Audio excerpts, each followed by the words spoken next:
My parents said, "You wouldn't fit in at this wedding." Then they checked into the grand suite, bragging it was the most exclusive room. But from the top floor of the $300 million resort, I made one call. Cancel the bridal suite. They're not authorized to use it. Minutes later, the lobby erupted, and my phone started buzzing with 38 missed calls. Can you imagine being told you're not good enough, not family enough, only to find out your betrayers are throwing their perfect wedding at the empire you built from the ground up? Because that's exactly what happened to me. Asterisk asterisk, my own mother, my brother, they wanted to erase me from the picture, but they ended up walking straight into my world. And let me tell you, that day was more satisfying than any of them could ever have imagined. I was in my office, lost in the rhythm of signing contracts for Alpine Haven's summer expansion. The city hummed quietly outside, a constant, gentle backdrop to my focused work. Then my phone lit up. Mom. My breath hitched. It had been weeks since we spoke, and every call from her came wrapped in this polite, deliberate chill, colder than Denver's winter. I took a deep breath and answered. "Hi, Mom." "Claire," she said, her voice soft, careful, like someone about to drop a stone into still water. "I wanted to tell you about Ethan's wedding." I froze, pen halfway to a document. "Here we go." "Oh, it'll be small," she continued, a practiced lightness in her tone. "Just family. Very intimate. You understand, right?" A pause stretched, long enough for me to hear the ticking clock above my door. I set the pen down. "Of course I understand," I said, my voice quiet. She exhaled, relieved. "You've got so much going on with the company anyway, and honestly, it's just a different kind of atmosphere. I'm not sure you'd feel comfortable there." Different kind of atmosphere. The irony almost made me laugh. "Right," I murmured. She kept talking, filling the silence the way she always did when she was nervous. "It's at a beautiful place, dear. Ethan and Sophie wanted something elegant, but private. You'd love it, I think." I already knew where this was going, but I let her finish. "Anyway, we'll send photos. You'll see how beautiful it turns out." "Sure," I said, the word barely a whisper. "I'm happy for them." "Good," she replied, her tone lifting with finality. "I knew you'd understand." The call ended with that soft, decisive click. For a long moment, I didn't move. The quiet in the room was heavy, suffocating, like the silence after an insult you've heard too many times to react to. The city outside gleamed, glass towers reflecting gold. Sharp, distant. I leaned back in my chair, exhaling slowly. Family, the way she said it. Small, exclusive, like a club I'd never been invited to join. My mind churned. Just a club, huh? I turned back to my laptop, almost on instinct. A headline blinked on a hospitality newsletter. Ethan Morgan and Sophie Bennett to wed at the renowned Alpine Haven Resort. My resort. I stared at the words, fingers hovering over the keyboard. A low, humorless laugh slipped out. Of course, the poetic irony of it all. The same family who told me I didn't fit in, who never supported my dreams, had chosen the place I built from the ground up. Every marble tile, every chandelier, every mountain view suite. They were walking into my creation without a single clue. I clicked open the company dashboard. Reservations. Guests. There it was. Morgan wedding party. Check-in scheduled for Friday. The system flagged the booking as very important person. My head fell back against the chair, eyes tracing the ceiling. "Sometimes," I said aloud, under my breath, "they invite the whole world except the person who built the stage." The words came out calm, not bitter, just a fact. Outside, the city started to dim. Streetlights flickered on. I could see my reflection in the glass, tailored blazer, hair pulled back neatly, every inch the composed executive they never believed I could be. My phone buzzed again. "Harper, my head of operations." "Harper," I answered. "Hey, boss," she said.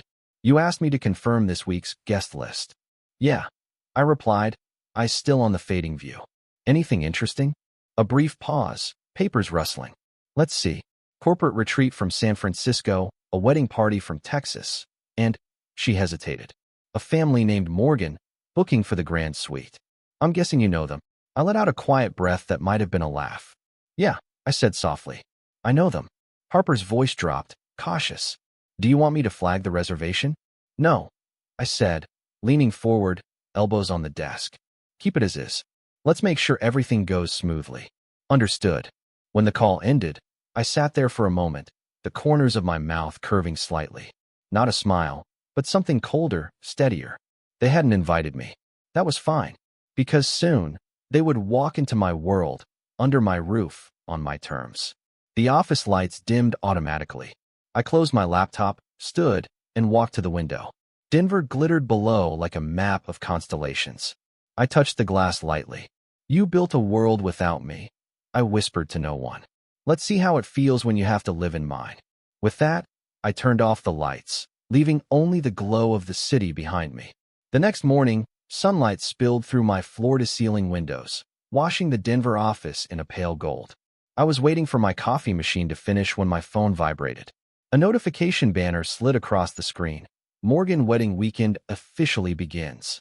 The first image was Ethan and Sophie under an archway of white orchids, mountains blurred in the background. Sophie's caption read, "Sweet and sugary. The perfect start to forever." My mother, Linda, had commented, "So proud of our son." Dad had added a heart. That was all. No mention of me. I took a sip of coffee that had already gone cold. My stomach clenched, the familiar feeling whenever I saw their perfect public smiles, their practiced performance of family unity. They'd gotten good at posing without me. The glass door slid open behind me. Harper walked in, scrolling through an iPad, her brown hair pulled into a messy bun. "Morning," she said, then carefully added, "I ran through the event list for the weekend. There's something you might want to see." She handed me the tablet. The Alpine Haven booking interface glowed. Guest name, Morgan Wedding Party, reserved for 4 nights, grand bridal suite, special rate code applied. They used a corporate discount. Harper lowered her voice. Under Alpine Haven's internal partner program. My eyes narrowed. Who authorized it? She swiped to the contract page. Linda Morgan, she read aloud. Signed as authorized by family. I stared at the screen for a long beat, then handed it back. Family has a lot of definitions in my world, I said finally. Harper frowned. Do you want me to fix it? I can flag it to accounting. I shook my head. Not yet. Let them have their perfect weekend. Harper hesitated, then nodded and slipped out. I walked toward the wall of framed photos that lined the hallway, portraits of our resorts across Colorado, Utah, Montana. Each one represented a decade of work, sleepless nights, calculated risks. I paused in front of a picture of Alpine Haven's opening ceremony, taken 8 years ago. I stood at the edge of the crowd, anonymous. Even then, they'd never shown up to the ribbon cutting. I ran a finger along the frame, feeling the chill of the glass. In my head, my mother's voice echoed. Asterisk, different atmosphere, dear. You wouldn't fit in. Asterisk, the irony was almost too much. I went back to my desk. The coffee had gone bitter, but I drank it anyway. My inbox pinged. Subject, invoice confirmation Morgan Wedding. I opened it. Wedding charge, $48,300. Charged to Alpine Haven corporate account, $48,000. Of company funds. My funds. Used by the same people who decided I wasn't family enough to attend. I leaned back, letting the absurdity settle. A small laugh slipped out before I could stop it. Perfect, I murmured. The city outside was already warming under the sun. Somewhere in the mountains, my brother and his fiancée were preparing to check into the resort they believed belonged to someone else. Posing for photos, sipping champagne, telling guests how proud their parents were. I closed the email and set the tablet aside. Let them, I whispered. Let them have their perfect pictures. For the next hour, I buried myself in work. But every so often, my eyes drifted back to the window. I could almost see the mountains from here, faint outlines on the horizon. The same peaks reflected in Sophie's photos. At noon, Harper knocked lightly and peeked in. We've had confirmation of their arrival tomorrow, she said. Would you like the staff to be briefed about anything? Only this, I said. No one mentions me to anyone. Understood. She lingered for a second. Are you sure you're okay with this? I met her eyes. My voice was calm. I'm perfectly okay, Harper. They wanted a perfect weekend. Let's make sure they get it. After she left, the room grew still again. The only sound was the soft hum of the air conditioning and the faint vibration of a notification that just arrived. Another post. Another caption. Our dream wedding begins tomorrow at Alpine Haven. I let the screen go dark in my hand. They've already written their story, I said quietly to the empty room. They just don't know who owns the ending. I turned off the phone, stood, and walked out of the office. The corridor lights reflected off the framed photos: Colorado, Utah, Montana. Each one a reminder of everything they thought I wasn't capable of. By the time I reached the elevator, the tension had drained from my shoulders. The button lit up. As the elevator descended, I caught my reflection in the mirrored wall.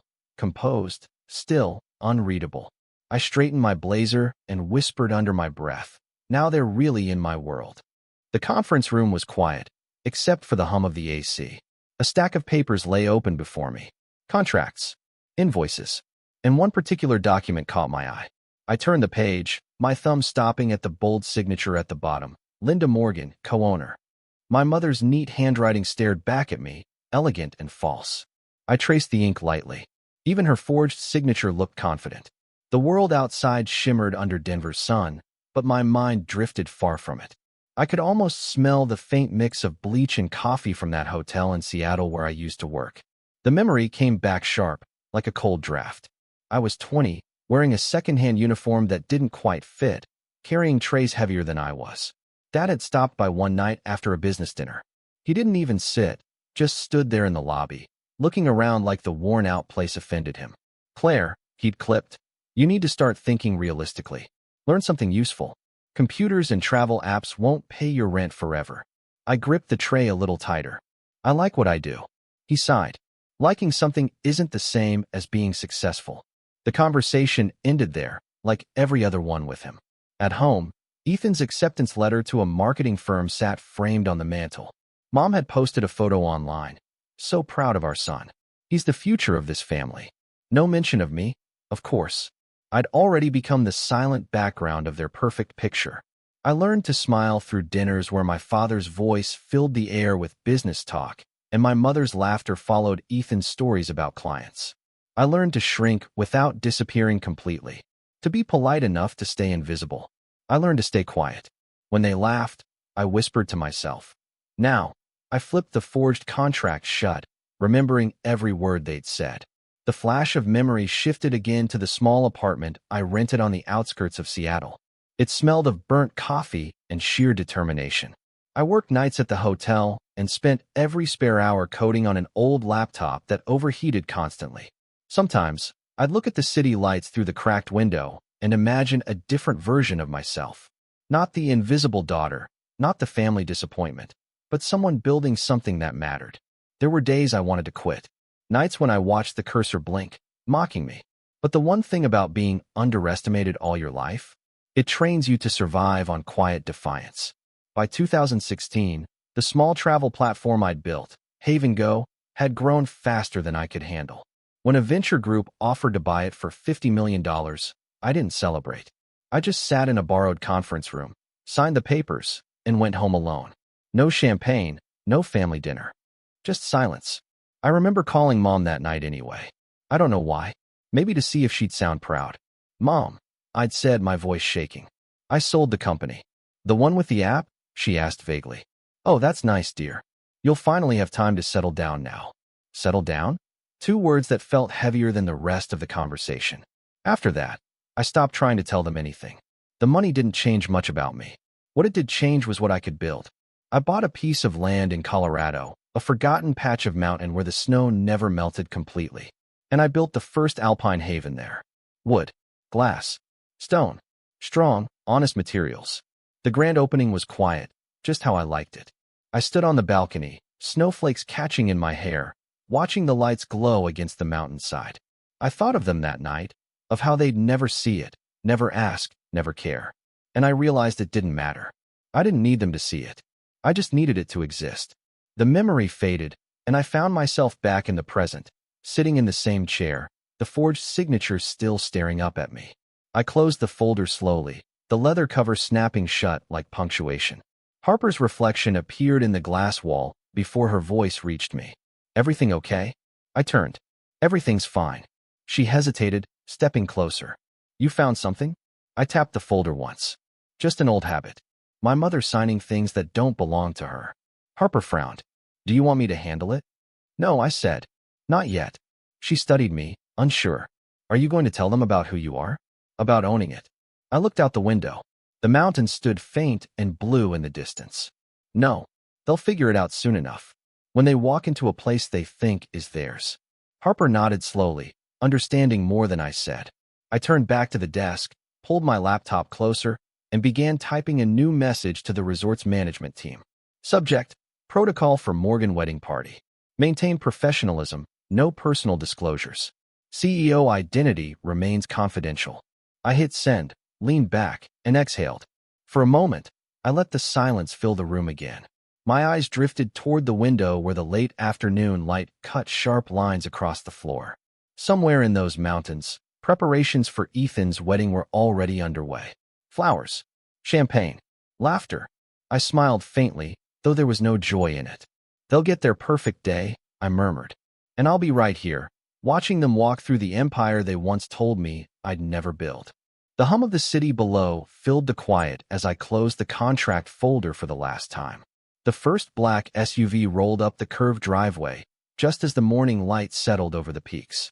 From my office window, the view looked like something out of a travel brochure, the lake shimmering, the glass facade of Alpine Haven reflecting the sky. Below, the staff lined up in their pressed uniforms, smiling like they'd practiced for weeks. I recognized them instantly as the car doors opened. Ethan stepped out first, in an immaculate gray suit. Despite the mountain air, Sophie followed, all styled perfection in her white jumpsuit, a camera crew trailing behind. My mother, Linda, was next, her hair sprayed into place, the same radiant smile she wore at every charity event. Dad adjusted his jacket, surveying the resort like a man inspecting property he might want to buy. "Welcome to Alpine Haven Resort, Mr. and Mrs. Morgan," the concierge greeted warmly. "We're honored to host your family this weekend." Linda laughed, waving one hand elegantly. "It's beautiful, just like the photos." She turned to the cameras. "Isn't this incredible, Sophie?" Sophie grinned at her phone, already live streaming. "Guys, we just arrived at the most gorgeous resort in Colorado. Wait until you see the view from our suite upstairs." I watched them through the tinted glass, coffee in hand. Harper stood a few feet behind me, tablet open, her tone low but steady. They requested white orchids, premium champagne, and a room with the Snow Peak view instead of the valley. They also asked to use the bridal balcony for their welcome video. I didn't turn around. "Approve everything," I said. Asterisk, everything starred. Harper sounded surprised. "Give them what they think they deserve." She hesitated. "Okay." Outside, Linda posed for a picture beside the entry fountain, holding her son's arm. Sophie did a quick twirl for the camera. Their entourage followed them through the lobby, filming the chandeliers, the polished floors, the hand-carved maple banisters. I could hear their voices faintly through the security feed speakers. Compliments, laughter, small talk. Sophie's voice cut through most clearly. "This is going to be a dream wedding." I smiled faintly. Dreams have their costs. Downstairs, the marble lobby gleamed. Every piece of furniture had been designed to reflect warmth and luxury. Soft leather chairs, woven carpets from local artisans, a grand piano near the fireplace. It was a space meant to make guests feel small, but special. Linda thrived in places like that. I switched screens on the wall monitor. Camera angles flicked through the property. The Morgans in the elevator, laughing. Sophie adjusting her hair. Ethan checking his reflection. Dad scrolling through emails. "Same performance," I murmured. Harper looked up. "Sorry, nothing," I said quickly. "Just watching old habits." A knock came at the door. Peter, the operations manager, stepped in, holding a folder. "Morning, Miss Morgan. The VIP arrival form you requested." He handed it to Harper, who scanned through it, then froze slightly. "Claire," she said carefully, "you'll want to see this."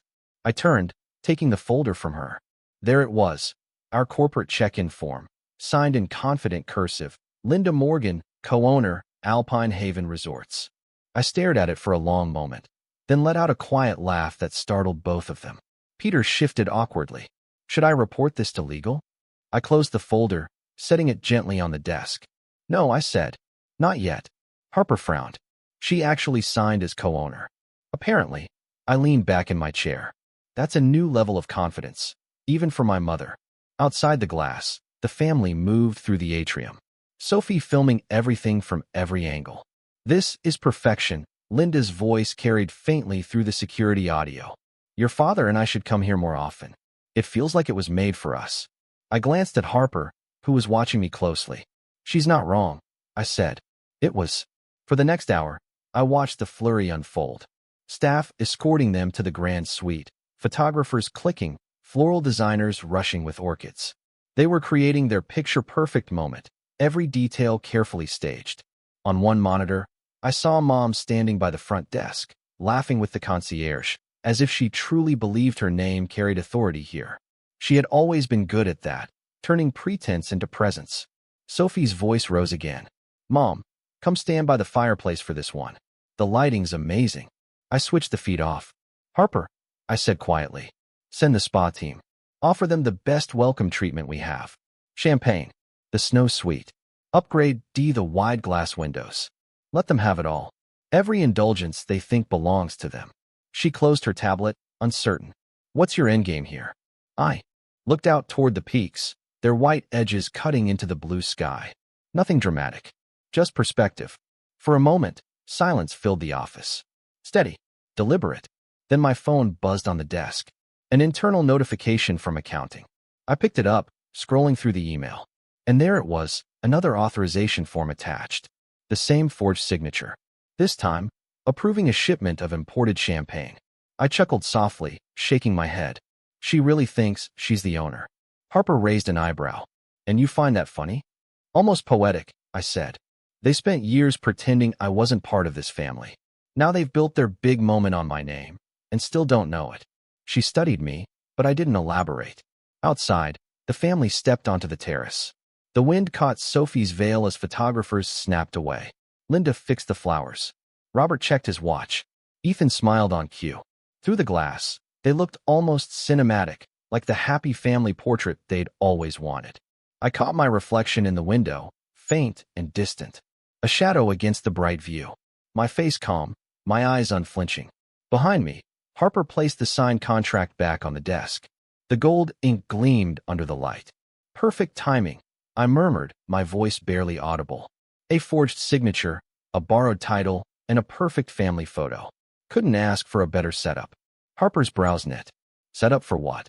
I smiled without turning. For them to meet the real owner. I reached for the folder again, tapping the edge against the desk before setting it down. Fake ownership, I whispered. Harper said nothing.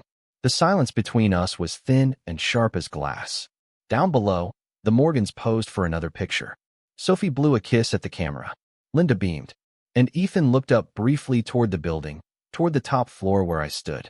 For a moment, our eyes might have met through the glass. Then he turned away, smiling for someone else. I exhaled slowly. Let the show begin. The lobby glowed in shades of gold that night. Chandeliers sparkled, the grand piano hummed, and the air smelled faintly of orchids and champagne. It was the night before the wedding, and Alpine Haven looked like it had been built for a fairy tale. I stood near the bar, half in shadow, a glass of wine resting between my fingers. From where I stood, I could see them, the Morgans, moving through the room as if they owned it. Mom walked arm in arm with Dad, her smile radiant, her posture proud. Every detail is perfect, she told a passing florist. Exactly the way I imagined. It's just so us. Dad chuckled. That's because you made sure of it.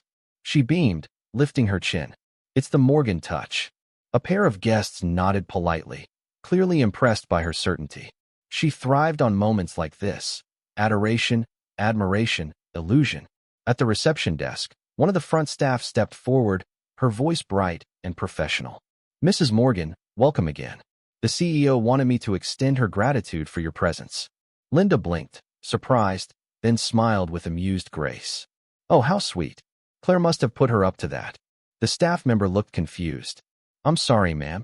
Linda waved a manicured hand dismissively. Claire, she works here, doesn't she? In management or something?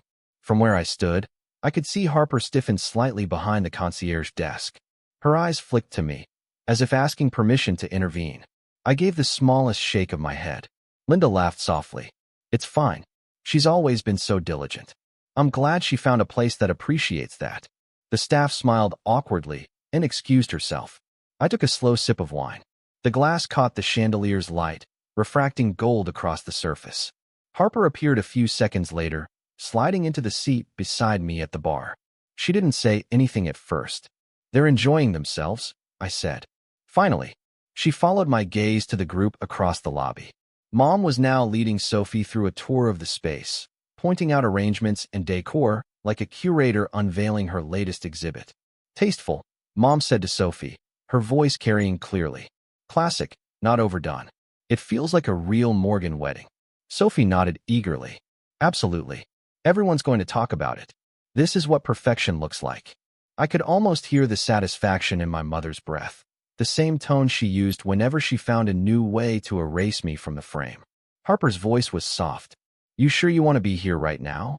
I'm exactly where I need to be. Across the lobby, Sophie lifted her phone, smiling toward the camera. Okay, everyone. Behind the scenes at the most stunning resort in Colorado. Tomorrow's the big day.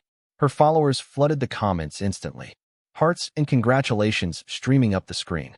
Linda leaned into the frame, waving like royalty.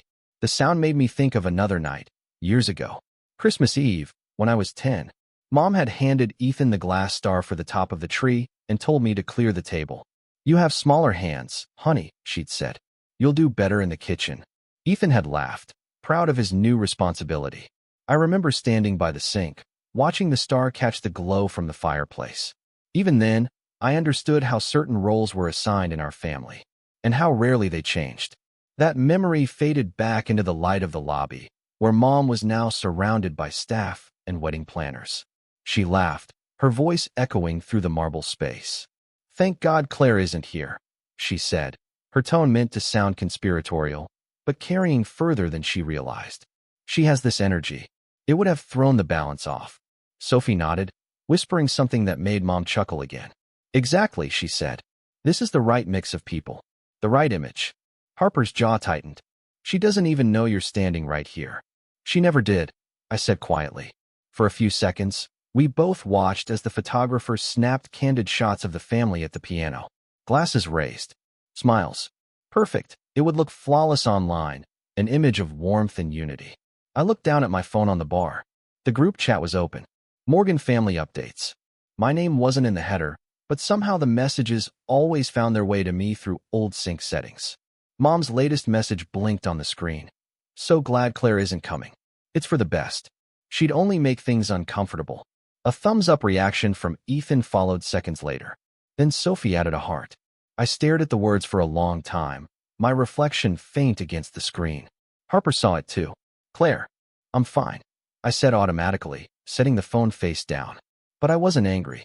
Not exactly. I'd long since learned that anger was a luxury. They thrived on it, used it to prove they still mattered. No, what I felt now was something sharper, cleaner, a kind of cold clarity that steadied me. They still think, I said quietly, that I need an invitation to show up. Harper looked at me for a moment longer, then nodded, understanding. I finished my wine and placed the glass on the counter. The ice had melted into the last sip, thinning the flavor. Across the room, Mom laughed again, louder this time. The kind of laugh that made everyone look, the kind that said she belonged. I turned to Harper, my voice steady. Let her have her stage. Tomorrow she'll realize who built it. The piano music swelled, the lights shimmered. For a brief moment, I caught my mother's reflection in the mirror behind the bar, smiling, radiant, oblivious. I met her eyes through the glass, though she didn't realize it, and lifted my empty glass in a quiet toast. To perfection, I murmured. Then I walked away, leaving the laughter behind me as the music filled the golden air. The morning of the wedding began with music.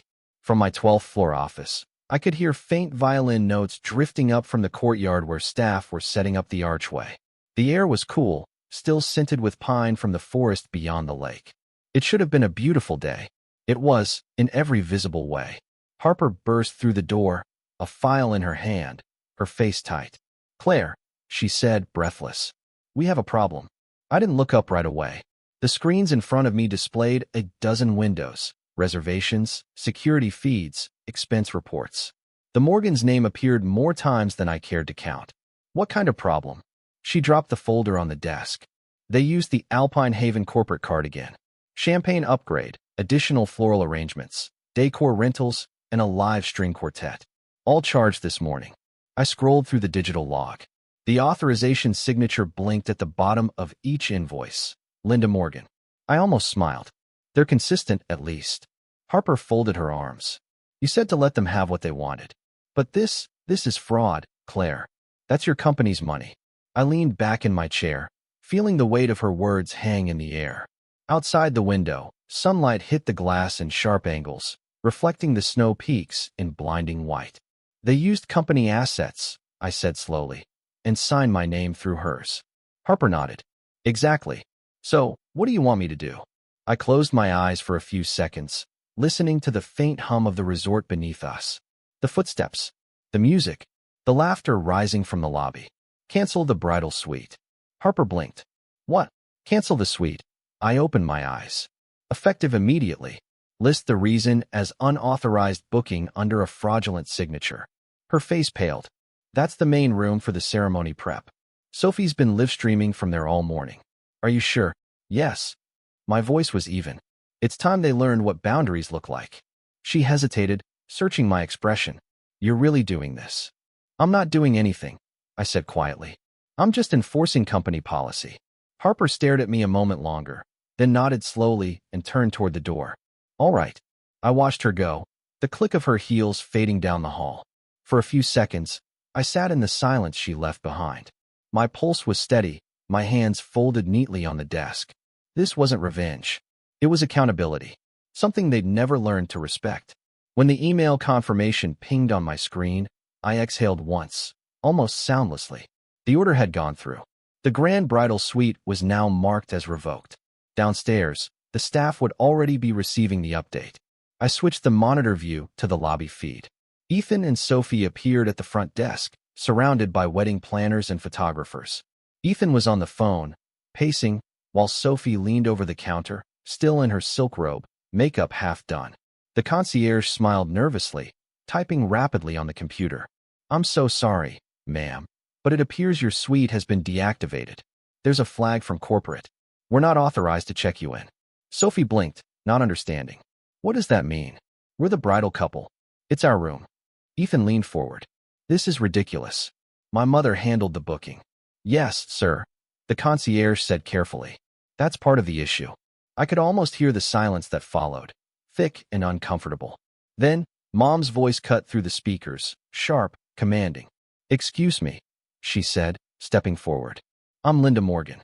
My husband and I are the owners of this property. You will fix this immediately. The concierge swallowed, maintaining his composure. Of course, Mrs. Morgan, but according to our records, ownership is listed differently. Ethan's tone rose. Do you know who we are? The concierge straightened his tie. Yes, sir. And that's exactly why we have to follow procedure. Sophie's face flushed red. This can't be happening. My followers are expecting the bridal suite reveal. You people are ruining my wedding. I watched as the lobby began to fill with murmurs. Guests paused mid-conversation. The string quartet trailed off uncertainly. Even the camera crew hesitated, unsure whether to keep filming. Mom's voice dropped to a low, furious hiss. Call the manager now. They already did, I murmured to myself. Harper appeared at the edge of the frame, speaking quietly with the concierge. Then she took a breath and stepped forward. Mrs. Morgan, the decision came from corporate headquarters in Denver. I'm afraid the booking violated policy. Mom stared at her. Policy? I am the policy here. Harper stayed composed, though I could see the flicker of nerves in her posture. I'm sorry, ma'am. The authorization has been revoked by executive order. For a heartbeat, the entire lobby froze. Then Ethan slammed his hand on the counter. This is insane. I'll have your job for this. Sophie started crying, the kind of loud, dramatic sob that drew eyes from every corner. A bridesmaid tried to comfort her while whispering into her phone, clearly recording. I turned off the sound and leaned back in my chair, the faint smile returning. The screen showed chaos. The kind of chaos they'd always believed they were immune to. The intercom buzzed. Harper's voice, controlled but shaky. It's done. They know. Good, I said. Let the staff keep things calm. No further engagement. She hesitated. Do you want me to unlock the suite later? No, I said. They'll stay exactly where they are. Let them experience imperfection for once. I ended the call and glanced back at the muted feed. Mom stood in the middle of the lobby, trying to pull herself together, whispering furiously into her phone. Ethan paced. Sophie's tears turned into angry shouting. From a distance, it looked theatrical, even absurd. But beneath it all, I recognized something I hadn't seen in them for years: uncertainty. The moment when control slips through your fingers and you don't know how to get it back. I switched off the monitor and sat in the quiet again. Outside, the morning sun was climbing higher, spilling light over the peaks. Somewhere below, the wedding staff scrambled to recover, to keep guests distracted, to make the day look beautiful again. I knew they would. That's what people do when the illusion cracks. They patch it up fast and pretend nothing broke. I picked up my phone. One new message from Harper blinked across the screen. Lobby is contained. Guests unsettled but calm. The Morgans are demanding to speak to ownership. I typed back. Ownership is busy. Then I set the phone down, stood, and walked to the window. The lake sparkled like glass under the sun. I could still faintly hear the string quartet starting up again, the music returning to fill the void. For the first time that day, I let myself smile. Quiet, steady, certain. They wanted a perfect wedding, I said softly. Now they'll learn what perfection costs. By noon, the lobby was chaos. The music had stopped, replaced by angry voices echoing through the vaulted ceilings. Guests lingered near the cafe, pretending not to watch, but clearly unable to look away. Sophie stood at the center of it all, her face streaked with tears, her phone clutched tightly. "This is ridiculous," she shouted. "Do you even know who we are?" Ethan paced behind her, phone pressed to his ear. "Mom, calm down," he muttered, though his own voice was shaky. "I'm trying to fix it." Mom wasn't listening. Linda Morgan slammed her palm against the marble counter, making the pens rattle. "I will sue you," she yelled at the concierge. "This is defamation, humiliation, whatever you want to call it. You can't treat us like this." The concierge, to his credit, didn't flinch. "I'm very sorry, ma'am, but the system has flagged the booking as invalid. It's out of my hands." "Out of your hands?" she repeated incredulously. "We're your owners. My husband and I own this property." Across the lobby, a group of travel journalists had just arrived for a feature on Alpine Haven. Among them was Emily Rodas, a reporter with a camera always ready. She raised an eyebrow, catching the scene from a distance. She whispered to the event coordinator beside her. "Who are they?" "The Morgans," the woman said under her breath. "VIP guests. Apparently, their wedding suite was canceled."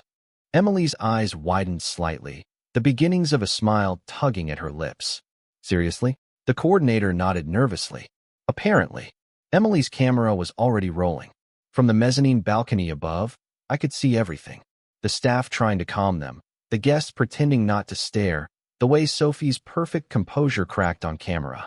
Harper stood a few feet away from me, watching the same scene unfold on the surveillance monitors. She glanced over. "Do you want me to stop the feed?" I shook my head slowly, my eyes never leaving the screen. "No. They're writing their own ending. I'm just watching it happen." On the main monitor, Sophie raised her voice again. "Who canceled my suite? I demand to know." The concierge hesitated. "According to the system, the order came directly from corporate management." "What does that even mean?" she snapped. "It means," he said, choosing his words carefully, "that the decision came from the Denver headquarters. From the top." Ethan turned sharply toward Mom. "Did you do this? Did you talk to someone?" Linda's jaw tightened. "Of course not. Why would I cancel my own son's wedding?" He ran a hand through his hair and swore under his breath. "Then who the hell did?" In the corner of the lobby, Emily whispered to her cameraman. "Keep rolling." Linda straightened, fury hardening her tone. "Call Claire," she said. "She works for this place. She'll know who to talk to." Sophie sniffed, wiping her mascara-streaked cheeks. Claire? You mean that Claire?" "Yes." Mom snapped. "Call her." Ethan hesitated but dialed anyway. The sound of the phone rang through the air, faint but distinct. Everyone within a few feet could hear it. Upstairs on my desk, my phone lit up. Ethan Morgan calling. For a moment, I just watched it buzz. The screen glowed against the dark wood, his name bright and insistent. Harper turned toward me. "Are you going to answer?" I lifted the phone, studied the name, then set it back down, face up. The vibration continued for a few seconds, then stopped. The silence afterward was heavier than the ringing. Downstairs, Ethan frowned at his phone. "She's not picking up." Mom's voice rose again, sharp enough to cut glass. "Of course she's not. She's probably too busy doing God knows what. We should have known better than to trust her with anything important." Sophie gasped softly, as if she just remembered something. "Wait, What if she's the reason this happened? Maybe she's jealous. Jealous. Ethan shot her a look, but she was already speaking to the camera crew that had started filming again. "We've been treated so unfairly," she said tearfully. "We came here in good faith, and now they're sabotaging our wedding. I'll make sure people know." Emily adjusted her lens, catching every second. Upstairs, Harper's voice broke through the quiet. "They're losing it. The journalists are filming, guests are recording, and social media is going to explode in about 5 minutes." I took a slow sip of coffee. "Let it." Harper looked at me, incredulous. "Claire, this could go viral." "It will," I said. "That's the beauty of it." We watched as Mom turned back to the concierge, voice trembling with outrage. "You don't understand. We are Alpine Haven. My husband is Robert Morgan. That name means something here." The concierge looked genuinely sympathetic.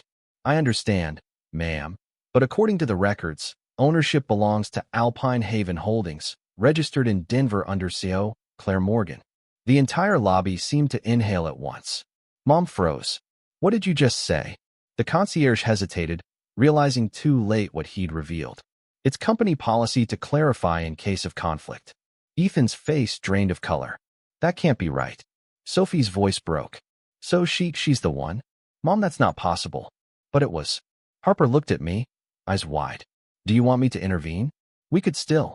I shook my head. "No. Leave it. Claire, your mother, too. She's about to learn," I said softly.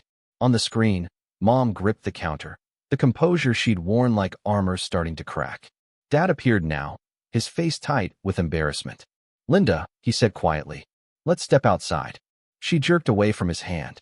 "Don't you dare tell me to calm down." Sophie's sobs turned to hiccups. Ethan stood rigid, his phone in his hand, staring at nothing. Around them, guests whispered. Phones lifted. Cameras flashed. I picked up my phone again. Another call. Ethan's name flashing. I watched it ring once, twice, 3 times. Then I flipped it over, silencing it. The room around me was still, save for the low hum of the monitors. I could see everything. Every fractured smile, every panicked gesture, every desperate attempt to salvage the image they'd built. I spoke quietly, almost to myself. Sometimes silence costs more than words ever could. The phone stopped vibrating. Downstairs, the chaos continued, a perfectly orchestrated unraveling. I turned back to the window, the sunlight spilling across the mountains, the resort glittering beneath me. Somewhere below, my family fought to control the narrative. They still hadn't realized the story was already over. And I didn't have to say a single word to end it. 3 hours later, the world knew everything. By mid-afternoon, my phone wouldn't stop buzzing. Alerts, mentions, headlines, push notifications. Twitter had turned the Morgans' meltdown into entertainment. The hashtag Morgan wedding disaster had climbed to the top of the national feed, nestled between celebrity gossip and political scandal. The video Emily Rodas had shot in the lobby was everywhere. Her voiceover was calm and cutting. At the Alpine Haven Resort this morning, the Morgan family, who claimed to own the property, were denied access to the bridal suite by corporate headquarters. Sources confirmed the resort's ownership lies elsewhere. The clip cut to my mother's voice, sharp and furious. "We own this place."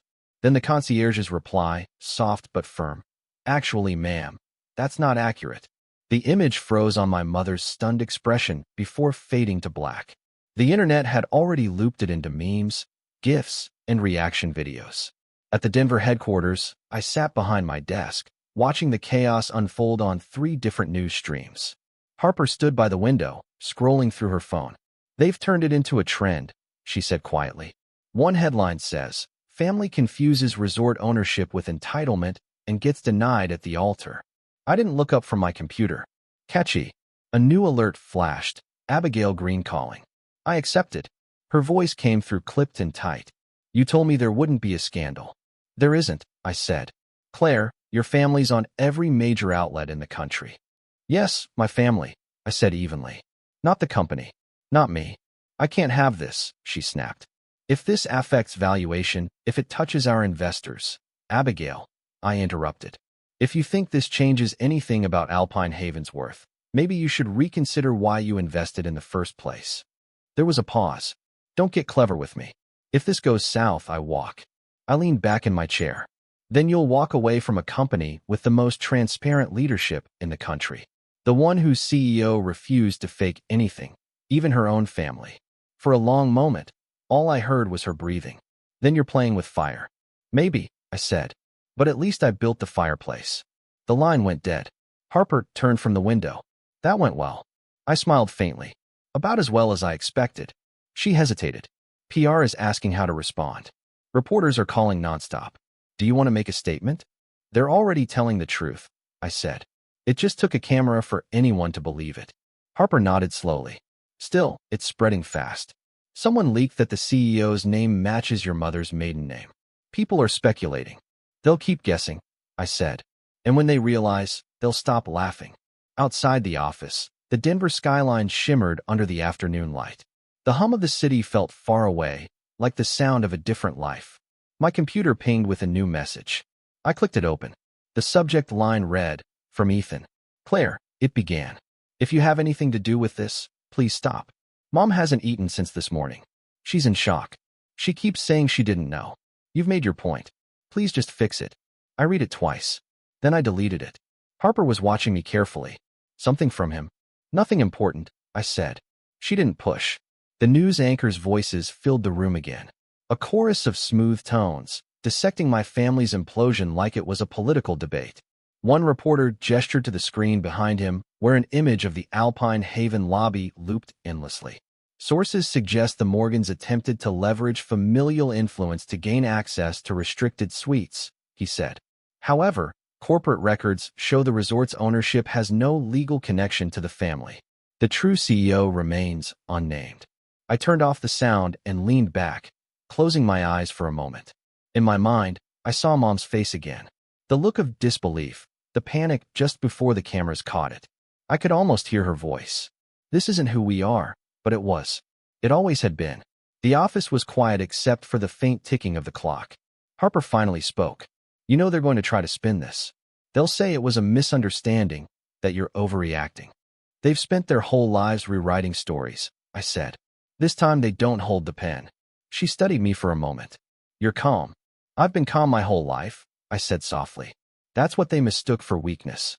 Another message appeared on my screen, this time from the resort manager in Colorado. "The Morgans have checked out of their rooms. They left without paying the balance. Do you want to pursue it legally?" I typed back, "No. Let them leave owing something. That's the closest they'll ever come to balance." Harper crossed the room, setting a fresh cup of coffee beside me. "You should eat something." "I'm fine. You've been staring at that screen for 3 hours. I built what they tried to fake," I said. "I can stare at it as long as I want." She sighed, but didn't argue. When she left the room, I stood and walked toward the window.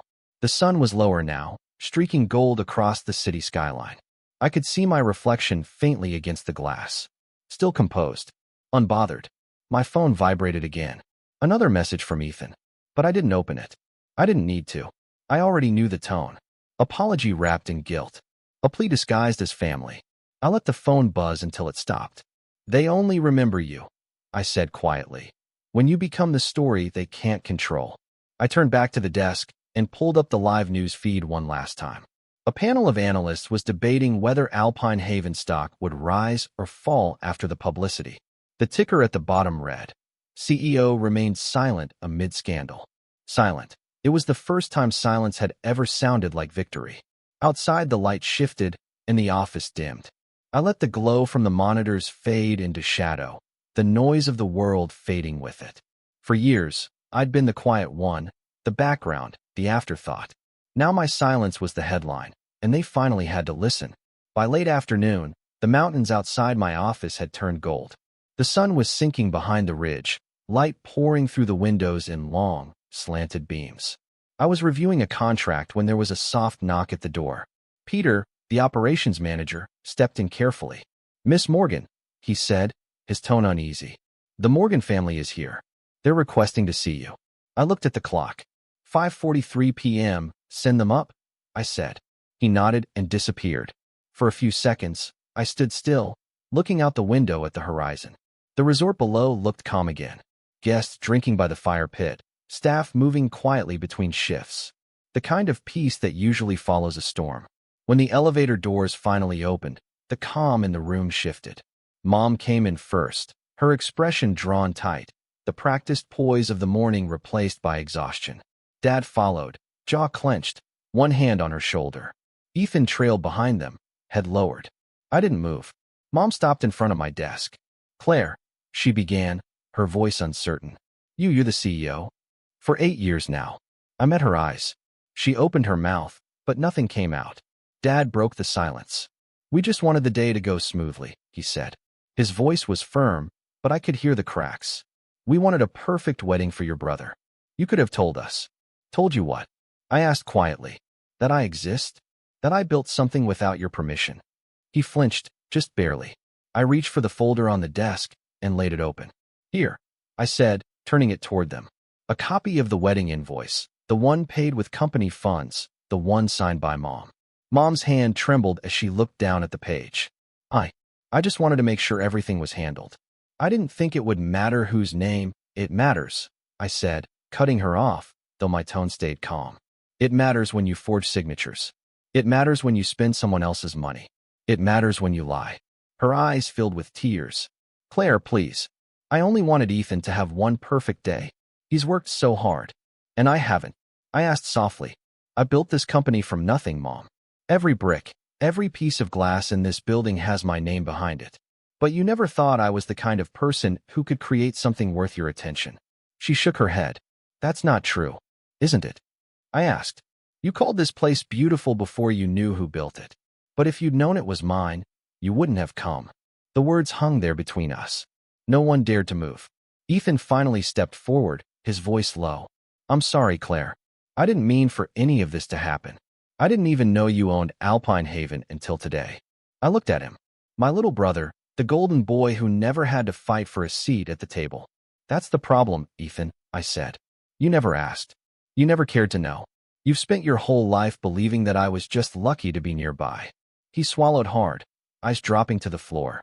"You're right." For a moment, no one spoke. The only sound came from the clock on the wall, ticking towards 6. Harper stood silently near the corner, watching, but saying nothing. Dad cleared his throat. "We can make this right. We'll release a statement. Correct the misunderstanding." "You don't have to." I closed the folder sharply, the sound cutting through his words. "No, you don't fix this with a statement. You fix it by telling the truth." Dad frowned. "The truth?" "Yes," I said. "That you forged documents to use company money. That you humiliated yourselves in public because you thought pretending was safer than being honest. That you've been living off appearances so long you forgot what real looks like." Mom's lip trembled. "Claire, please. You don't understand." "I understand perfectly," I said. "I've understood for years." The silence deepened. Ethan rubbed his forehead. Mom started crying softly, and Dad turned his gaze toward the floor. When I finally spoke again, my voice was quieter. "You wanted a perfect wedding. You got your spectacle. And now everyone's seen who you really are." Mom looked up, her mascara smudged, her voice breaking. "I never meant to hurt you." "I know," I said. "You just never meant to see me either." The room went still again. Harper shifted slightly, but didn't move closer. I closed the folder and pushed it aside. "I'm not filing charges," I said. "But you should know." "I could. That's what forgery means, Mom. Fraud. A real court case, not a family argument." She looked horrified. "You wouldn't." "No," I said. "Because unlike you, I don't need to prove I'm better. I just need the truth to stand on its own." Her sobs filled the quiet space. Dad reached out as if to comfort her, but stopped halfway. Ethan whispered, "What happens now?" "Nothing," I said simply. "You go home. You live your lives. Maybe this time you'll remember that owning something doesn't make it yours." For a long moment, no one moved. Finally, Mom turned away, shoulders shaking. Dad led her toward the door, his hand heavy on her arm. Ethan lingered a few seconds longer, his eyes searching mine. "I really am sorry, Claire," he said quietly. I nodded once. "I know." He hesitated, then followed them out. When the door clicked shut, the silence returned, thicker than before. Harper exhaled softly. "You okay?" I sat back in my chair, eyes on the empty doorway. "I'm fine," I said, though my voice felt distant. She looked at me for a moment longer, then nodded. "You did what you had to." "Did I?" I murmured. Harper didn't answer. I turned toward the window. The last light of the day was fading behind the mountains, casting long shadows across the floor. The air smelled faintly of rain and cold glass. Somewhere below, the staff was preparing for the evening reception, trying to make the place feel normal again. But up here, the air was still thick with everything left unsaid. I ran a hand along the edge of the desk, feeling the cool surface beneath my fingers. "I don't need their apology," I said quietly. "I just needed the truth to sit in the same room with them for once." Harper didn't reply. She didn't have to. The truth was sitting right here, with me. A few weeks later, the air in the valley had changed. The snow had thinned, replaced by sunlight that glowed soft and gold against the peaks. The resort had settled back into its rhythm. Staff smiling, guests laughing, the sound of clinking glasses echoing through the halls. But this day wasn't about luxury. It was about something simpler, something new. Aurora Hall stood just beyond the main lodge, its tall windows catching the light like mirrors of the sky. What used to be an old service wing had been rebuilt into a space for community events, a place open to anyone who needed it. The brass letters above the doors gleamed. Aurora Hall, a home for all voices. I arrived early, the crisp air biting gently at my skin. Workers were setting up tables with fresh flowers and trays of pastries, laughter floating up from the courtyard. Guests began to arrive one by one. Women from small towns who'd built their own businesses. Employees who'd been with Alpine Haven since the beginning. Volunteers from local shelters. Harper stood near the stage, checking the microphone levels. When she spotted me, she smiled. "They're all here for you, you know." "They're here for themselves," I said, straightening the small stack of note cards in my hand. "That's the point." By noon, the courtyard was full. Sunlight spilled across the deck, glinting off glass and snowmelt. Harper took the stage first, her voice carrying easily through the mountain air. "Ladies and gentlemen," she began. "Today, we celebrate more than a new building. We celebrate the idea that silence can be transformed into strength, that closed doors can lead to better ones." She turned toward me, her eyes warm. "Please welcome the woman who turned silence into a legacy, Claire Morgan." The applause came like a wave, gentle at first, then growing, steady, human. I walked up to the podium, the wind brushing my hair back. For a moment, I just looked at them. The faces in the crowd, the laughter, the sense of belonging that filled the space. "Thank you," I said quietly into the microphone. "Aurora Hall isn't about me. It's about what happens when people are told they don't belong and decide to build anyway." A hush settled. I could feel the weight of the moment, the shared understanding. "When I started Alpine Haven, I thought success meant being seen." I continued. "But I learned something different. I learned that real success is when you create a place where everyone feels welcome, even if no one ever claps for you." I looked out toward the mountains, their peaks burning bright under the sun. Aurora Hall is for anyone who's been turned away, overlooked, or told they weren't enough. You don't need an invitation to walk through these doors. Just belief. Belief in yourself, and in what you can build.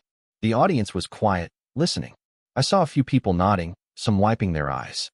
"This," I said, gesturing around us, "is proof that the things meant to break us can become the foundation for something better. Sometimes the silence they give you isn't rejection. It's space to build your own voice." When I stepped back, Harper hugged me quickly before I could escape to the edge of the crowd. The applause rose again, brighter now, mixing with the music that started playing from the speakers. For the next hour, I wandered among the guests, talking to small business owners and community leaders, women who'd driven from towns I'd never heard of just to be here. One of them, a baker from Wyoming, grabbed my hand and said, "You have no idea how much this means to us. Someone finally built something for people like us." I smiled. That's all I ever wanted to do. As the sun began to dip lower, Harper joined me near the balcony railing, a cup of coffee in her hands. The valley below shimmered in the amber light, the snow glowing soft like silk. "So," she said, leaning beside me, "what's next?" I looked out at the horizon where the peaks met the fading sky. "More places like this," I said. "For anyone who's ever had a door closed in their face, I want them to know they can build new ones." Harper smiled. "You really think one person can change all that?" "No," I said, "but one person can start." We stood there for a while, saying nothing. The laughter from the courtyard drifted up to us, light and real. Below, guests were taking photos near the new hall, their silhouettes framed by the last light of the day. The wind picked up, carrying the scent of pine and snow. I breathed it in and let my shoulders drop, the tension I'd carried for years dissolving into the air. Inside the hall, the lights flickered on, warm gold against the twilight. The name Aurora Hall glowed softly above the entrance. I stepped forward onto the balcony, the cold air brushing against my skin, and watched as the first hints of evening settled over the valley. The mountains turned deep blue, the kind of color that only comes at the end of a long day when the world finally exhales. For the first time in a long time, I felt still. Not waiting, not proving, just being. My voice came quietly, almost carried by the wind. They said I wasn't invited, I murmured. They said I didn't belong. But every door they closed taught me how to build another one. The last of the sunlight slid behind the ridge, bathing the resort in a soft golden haze. Down below, Aurora Hall gleamed like a lantern against the snow. If they say you're not invited, build the place they'll wish they never left. The camera of memory seemed to pull back then. The resort framed by mountains, the windows glowing, laughter echoing faintly in the air. I stayed there watching the light fade, knowing that this time, the silence didn't mean exclusion. It meant peace. What about you? Have you ever had to build your own path when someone else tried to keep you out? How did you find your voice? Let me know in the comments below. ***.